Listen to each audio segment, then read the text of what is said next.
Em 1992, no centro de um dos piores desastres ambientais do planeta, um prefeito e um punhado de engenheiros locais apareceram na borda de um mar moribundo com caminhões basculantes cheios de areia. O plano deles parecia uma insanidade. Construir um muro de terra através de um estreito que estava drenando bilhões de metros cúbicos de água para um deserto onde ela simplesmente evaporaria. Sem concreto, sem reforço metálico, apenas areia, solo e sacos de areia empilhados ao longo de 13 quilômetros de águas abertas. Os cientistas internacionais chamaram aquilo de uma piada. Oficiais do governo na capital descreveram como um desperdício de tempo e recursos. A comunidade internacional já havia descartado toda a região como uma perda permanente, uma zona de sacrifício, que jamais poderia retornar ao mapa. E honestamente, olhando para os números frios da época, os céticos tinham um argumento sólido. Aquele era o Mar de Aral, que outrora fora o quarto maior lago da Terra, uma massa de água tão vasta que regulava o clima de toda a Ásia Central. No momento em que aqueles caminhões chegaram, 90% da sua água já havia desaparecido. Os barcos de pesca, orgulho de uma indústria que alimentava nações, estavam enferrujados e encalhados a 100 quilômetros da linha costeira mais próxima, sentados sobre dunas de areia, onde antes navegavam em profundidades de 20 metros. Os peixes estavam mortos, a economia estava morta. As cidades estavam se esvaziando, transformando-se em aglomerados de fantasmas e poeira tóxica. E ali estavam esses homens com paz e determinação. Mas aquela parede de areia fez algo que ninguém esperava. Contra todas as leis da probabilidade estatística, a água começou a subir. Os níveis de sal começaram a cair. E por alguns breves anos, a vida rastejou de volta para um lugar do qual todos haviam desistido.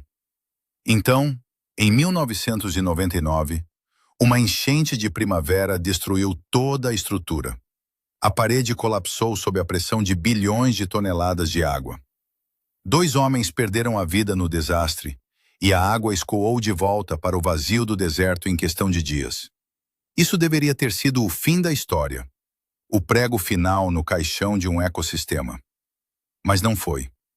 Porque aquele monte de areia fracassado provou algo que 100 milhões de dólares em consultorias internacionais haviam ignorado. Ele provou que este mar queria voltar. Ele só precisava de uma parede que não quebrasse. Para entender por que aquela parede era a única barreira entre a vida e a extinção total, é preciso compreender o que matou o Mar de Aral em primeiro lugar. A resposta não é um mistério científico complexo. É puramente mecânica. Alguém fechou a torneira. A partir da década de 1950, o Sistema Central decidiu que a Ásia Central seria a maior produtora de algodão do mundo. Eles chamavam a fibra de ouro branco e queriam que o bloco fosse completamente autossuficiente. O problema fundamental é que o algodão exige quantidades astronômicas de água, e a Ásia Central é, em sua essência, um deserto árido. Engenheiros foram convocados para realizar o impossível. Eles construíram grande. Foram mais de 30 mil quilômetros de canais, 45 represas e 80 reservatórios. Eles redirecionaram 2 rios inteiros, o Sir Daria e o Amu Daria, desviando-os do Mar de Aral diretamente para os campos de plantação. Os canais eram um desastre de engenharia. A maioria era apenas trincheiras cavadas na areia solta, sem revestimento de concreto, sem coberturas para evitar a perda solar. A água vazava pelas laterais e evaporava pelo topo antes mesmo de tocar uma planta de algodão. Estima-se que entre 25% e 75% de cada gota que entrava naqueles canais nunca chegava ao destino final. Ela simplesmente desaparecia no chão ou no ar. O Mar de Aral recebia cerca de 56 bilhões de metros cúbicos de água doce todos os anos desses 2 rios. Na década de 1980, em anos de seca, o fluxo caiu para quase zero. A matemática tornou-se brutal e inevitável. Mais água estava saindo do lago através da evaporação natural do que estava entrando pelos rios. A cada ano, a lacuna aumentava. Aqui é onde o sistema se prendeu em uma armadilha física. À medida que o lago encolhia, ele se tornava mais raso. Águas rasas aquecem muito mais rápido sob o sol escaldante do deserto, o que significa que evaporam em uma taxa acelerada, o que faz o lago encolher ainda mais, o que o torna ainda mais raso. É um ciclo de retroalimentação que se autoalimenta, acelerando a destruição a cada ciclo sazonal. O sal se concentrou. No final dos anos 90, a Bacia Sul atingiu 100 gramas de sal por litro, 10 vezes o seu nível original, e significativamente mais salgado que o próprio oceano. Nada que tivesse guelras ou escamas poderia sobreviver naquilo. Em 1987, o nível da água caiu tanto que o mar se partiu em dois. Um canal estreito chamado Estreito de Berg era a última conexão entre as metades norte e sul. Quando a água caiu abaixo desse canal, o mundo acordou com dois lagos separados. O Pequeno Aral no norte, dentro do Cazaquistão, e o Grande Aral no sul, no Uzbequistão. E então veio a poeira. O fundo do lago exposto, mais de 60 mil quilômetros quadrados de terreno baldio, tornou-se um novo deserto batizado de Araucum. Mas não era areia comum. Era o fundo de um lago que coletou resíduos agrícolas por décadas. Pesticidas, fertilizantes, metais pesados e resíduos químicos, tudo assado em uma crosta de sal e veneno. Quando o vento soprava, e sopravam 10 grandes tempestades por ano, ele lançava essa crosta na atmosfera. De 14 a 27 milhões de toneladas de poeira tóxica eram rasgadas pela região anualmente. Cientistas detectaram esse sal venenoso na Groenlândia e até no Himalaia. As pessoas que viviam ao redor do antigo mar respiravam isso todos os dias. As taxas de doenças respiratórias dispararam. A mortalidade infantil em alguns distritos atingiu 72 mortes por 1.000 nascidos vivos, uma das mais altas do mundo na época. O Mar de Aral não estava apenas morrendo, ele estava envenenando tudo e todos em seu caminho de saída. O que ninguém nos grandes centros de decisão parecia entender, mas que um prefeito local chamado Tanirbergen Darmanov e seus engenheiros perceberam, é que o norte era um problema diferente do sul. O sul era uma bacia rasa, enorme e alimentada por um rio quase totalmente drenado. O norte, porém, ainda tinha um batimento cardíaco. Para entender a escala do que foi perdido, é preciso primeiro visualizar o Mar de Aral em 1960. Imagine uma massa de água azul turquesa de 68 mil quilômetros quadrados, uma área maior do que nações inteiras, situada no meio de um deserto de areias infinitas. Naquele tempo, o Aral continha mais de 1.000 quilômetros cúbicos de água. Suas margens não eram apenas areia, mas ecossistemas pulsantes, onde o rio Sirdaria, ao norte, e o Amudaria, ao sul, despejavam nutrientes em deltas que pareciam florestas tropicais em miniatura. Nestes deltas, as canas cresciam a alturas de 5 metros, servindo de refúgio para javalis, tigres do Cáspio e milhões de aves migratórias que usavam o Aral como uma parada crítica em suas rotas globais. A economia local era uma das mais prósperas da região. Mais de 60 mil pessoas trabalhavam diretamente na indústria pesqueira. Os portos de Aralsk e Muinak eram cidades vibrantes, com frotas de arrastões que capturavam 40 mil toneladas de peixes todos os anos. Havia 20 espécies comerciais de peixes, incluindo o esturjão gigante, a carpa e o lúcio. As fotos da época mostram crianças mergulhando de pieres em águas profundas e claras, e fábricas de processamento funcionando 24 horas por dia para enlatar o alimento que seria distribuído por todo o continente. O mar não era apenas água, ele era o motor climático da Ásia Central. Ele absorvia o calor intenso do verão e liberava umidade, suavizando as tempestades de poeira e garantindo que os invernos não fossem insuportavelmente frios. A destruição deste paraíso não foi resultado de um evento catastrófico repentino, mas de uma série de decisões lógicas tomadas por um sistema de planejamento centralizado que priorizava a produção industrial acima de tudo. O objetivo era simples: transformar a região no maior produtor mundial de algodão. Para alimentar os 7 milhões de hectares de plantações, a água que chegava ao Aral precisava ser sequestrada. O sistema de engenharia que se seguiu foi uma das maiores manipulações geográficas da história humana. A Grande Sangria.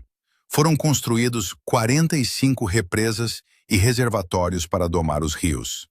O desperdício estrutural. Os canais de irrigação, como o canal Caracum, foram cavados diretamente na areia. Sem revestimento de concreto ou isolamento, a eficiência era catastrófica. A prioridade do ouro branco. Em anos de colheita intensa, cada gota de água dos rios era sugada para os campos de algodão antes de percorrer os últimos 500 quilômetros até o mar. O desaparecimento da água gerou uma reação em cadeia que nenhum planejador previu. À medida que o nível do mar caía, o sal, que sempre estivera lá em concentrações baixas de 10 gramas por litro, começou a se concentrar. Em poucos anos, a salinidade dobrou, depois triplicou. Os peixes nativos foram os primeiros a sentir. Suas brânquias não suportavam o aumento químico. Seus ovos não conseguiam mais se desenvolver. Em meados da década de 1980, a pesca comercial simplesmente parou de existir. Os barcos, que antes navegavam sobre quilômetros de água, ficaram presos em bancos de areia que surgiam do dia para a noite. Mas a perda econômica foi apenas o começo. O que se seguiu foi um desastre de saúde pública sem precedentes. O fundo do mar exposto tornou-se o deserto de Araucum. Esta terra recém-nascida não era areia limpa. Era uma mistura letal de sal e resíduos químicos que haviam sido levados pelos rios durante décadas de agricultura intensiva. Pesticidas organoclorados e fertilizantes pesados estavam incrustados no solo. As tempestades de areia tornaram-se tempestades tóxicas. Os moradores locais começaram a sofrer de doenças respiratórias crônicas, tuberculose e câncer de garganta. Em algumas áreas, a anemia tornou-se uma condição universal entre as mulheres, e a mortalidade infantil atingiu níveis alarmantes. A crise máxima chegou em 1987. O mar estava tão baixo que se dividiu fisicamente. O que restava do norte estava agora isolado do sul por uma língua de terra seca de quilômetros de largura. O norte ainda recebia uma fração da água do rio Sir Daria, mas havia um defeito geográfico terrível. O terreno do norte era ligeiramente mais alto. Assim que o nível da água subia minimamente, ela transbordava para o Estreito de Berg e corria ladeira abaixo em direção ao sul, onde se espalhava pelas planícies de sal e evaporava instantaneamente sob o sol. O Aral Norte estava morrendo por causa de um vazamento. Ele estava preso em uma armadilha geométrica onde não conseguia reter a própria vida. Foi nesse ponto, quando o mundo declarou o Aral um caso perdido e os mapas globais foram redesenhados para mostrar apenas um deserto, que a ideia absurda de uma parede de areia começou a tomar forma na mente daqueles que se recusavam a aceitar o fim. A virada de jogo não veio de um milagre, mas de uma aliança improvável que desafiou o consenso científico da época. Em 2001, o que antes era apenas o sonho desesperado de um prefeito local e de engenheiros regionais sem orçamento, tornou-se um projeto de engenharia de larga escala. O Banco Mundial e o governo do Cazaquistão uniram forças, investindo 86 milhões de dólares no que chamaram de Projeto de Controle do Rio Sir Daria e do Mar de Aral Norte. O coração desta iniciativa era a barragem de Cocaral, uma estrutura permanente projetada para substituir aquela frágil parede de areia que havia colapsado anos antes. A construção da barragem foi um exercício de precisão e teimosia. Estendendo-se por 13 quilômetros através do Estreito de Bering, a estrutura não foi feita de materiais exóticos, mas de terra compactada e reforço de concreto maciço. Para entender a ciência por trás dela, imagine que o Mar de Aral Norte era um balde furado. A torneira, o rio Sir Daria, ainda estava aberta, mas a água escorria pelo fundo em direção ao sul, onde se perdia no deserto. A barragem de Cocaral funcionou como uma válvula de retenção. Ela bloqueou a saída, forçando a água a se acumular em uma bacia mais profunda e estreita. Aqui entra o princípio físico que mudou tudo: a geometria da bacia. Se você despeja 1 litro de água em uma assadeira larga e rasa, o sol a evapora em horas, devido à imensa superfície exposta. Se você coloca esse mesmo litro em um copo alto e estreito, ele dura dias. Ao concentrar a água no norte, os engenheiros reduziram a área de superfície em relação ao volume. Menos água exposta ao sol significava menos evaporação. Pela primeira vez em décadas, a taxa de entrada do rio superou a taxa de perda para a atmosfera. A matemática da morte havia sido invertida. A construção foi acompanhada de perto por homens como Sajid Khan, um pescador local que viu sua cidade natal, Aralsk, transformar-se em um cemitério de navios. Ele e outros moradores observavam as máquinas movendo toneladas de terra com uma mistura de esperança e um ceticismo profundo. Afinal, os especialistas internacionais ainda diziam que o projeto era pequeno demais para fazer diferença diante da magnitude do desastre global. Eles argumentavam que o mar estava morto demais, salgado demais, e que a barragem seria apenas um monumento caro à futilidade humana. Mas a natureza não leu os relatórios dos consultores. Quando a barragem foi concluída em agosto de 2005, os cientistas projetaram que levaria de 3 a 5 anos para que o nível da água subisse até a meta de 42 metros. O resultado foi um choque térmico na comunidade científica. Levou apenas 7 meses. Em março de 2006, a água já havia subido mais de 3 metros. A velocidade da recuperação foi tão avassaladora que os mapas de monitoramento por satélite precisavam ser atualizados quase semanalmente. A linha costeira, que estava a 100 quilômetros da cidade de Aralsk, começou a avançar quilômetros por mês, como se o mar estivesse correndo para casa. Com a água, veio a química da ressurreição.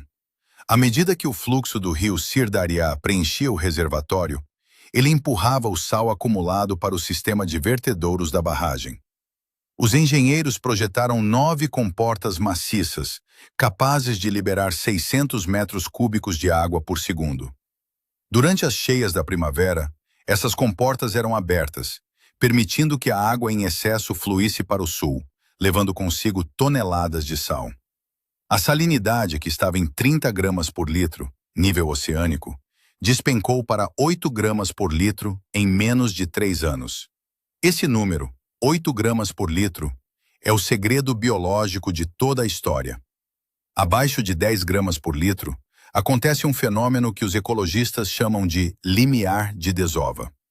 As espécies nativas de água doce, como a carpa, o lúcio e o percalúcio, conseguem se reproduzir novamente. Seus ovos, que antes morriam instantaneamente no ambiente hipersalino, agora sobreviviam. O que aconteceu em seguida desafiou a lógica da intervenção humana. Os engenheiros não introduziram um único peixe no mar. Não houve programas de repovoamento caros ou laboratórios de piscicultura.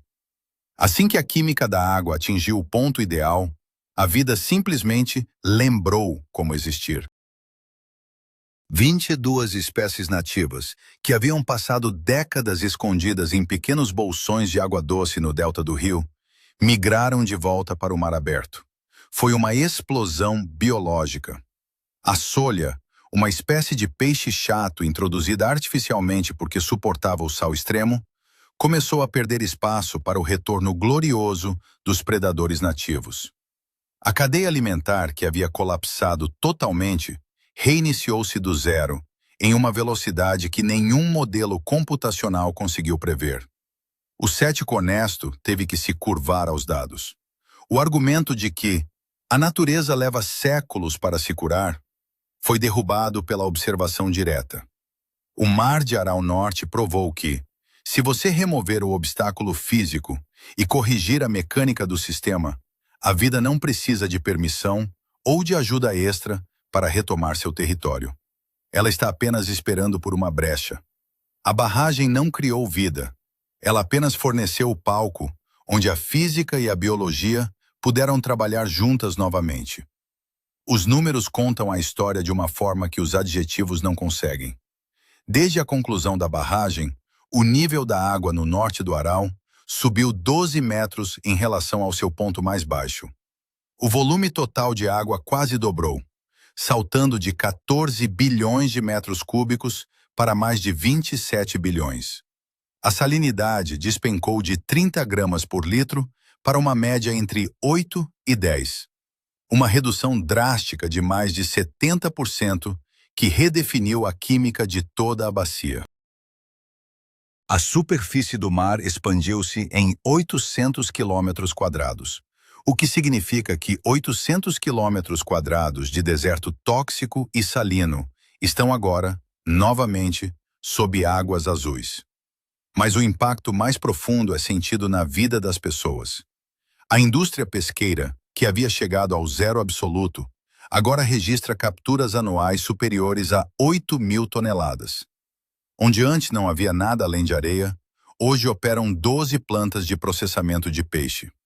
O número de pescadores registrados saltou de menos de 500 para mais de 3.000. Na aldeia de Tastubek, o número de casas triplicou. Famílias jovens que haviam migrado para as grandes metrópoles estão voltando para suas raízes. Um fenômeno de migração reversa, quase inédito nas áreas rurais da Ásia Central. O peixe processado em Aralsk não alimenta apenas a região. Ele possui certificação internacional e é exportado para mercados na Rússia, China e União Europeia. A restauração também trouxe bônus climáticos que não estavam nos cálculos iniciais. As densas plantações de juncos e canas que surgiram nas novas margens funcionam como um filtro biológico e um quebra-vento natural, capturando a umidade e reduzindo a frequência das tempestades de poeira que assolavam a região. A umidade relativa do ar subiu, suavizando os verões escaldantes. Mais de 300 espécies de aves agora utilizam o delta restaurado, e animais como javalis e a criticamente ameaçada antílope saiga voltaram a ocupar as planícies próximas à água. No entanto, há um preço e uma realidade desconfortável do outro lado da parede. A barragem de Cocaral é um divisor de águas literal. Ao norte, existe um ecossistema pulsante e em expansão. Ao sul, o Grande Aral continua a evaporar, transformando-se em um plano de sal sem vida. Onde antes havia mar, agora se perfura em busca de gás natural. Esta é a prova de que a restauração ecológica, muitas vezes, exige escolhas difíceis. Salvar uma parte viável, em vez de perder o todo, por uma insistência em um passado impossível. O Mar de Aral nunca voltará ao seu tamanho de 1960. 68 mil quilômetros quadrados de água foram perdidos para sempre. Mas o que aconteceu aqui muda a forma como o mundo pensa sobre a recuperação do planeta. O sucesso do norte do Aral prova que ecossistemas considerados mortos podem ser reiniciados se encontrarmos o ponto exato de intervenção. Atualmente, o projeto entra em sua segunda fase: elevar a barragem em mais 2 metros para que as águas finalmente batam contra os antigos muros do porto de Aralsk. Estão em andamento 167 projetos de engenharia para modernizar canais e economizar 500 milhões de metros cúbicos de água por ano. A lição de Cocaral é simples e devastadora em sua clareza. Não foi necessária uma tecnologia futurista ou uma descoberta científica revolucionária. Foi necessária a compreensão da geometria e da física básica, concentrar o recurso onde ele pode prosperar e parar de desperdiçá-lo onde ele está destinado a desaparecer. A engenharia mais poderosa não é necessariamente a mais complexa. Às vezes, é apenas uma parede colocada no lugar certo. A natureza não precisa de nós para reconstruir o mundo. Ela só precisa que paremos de drená-lo.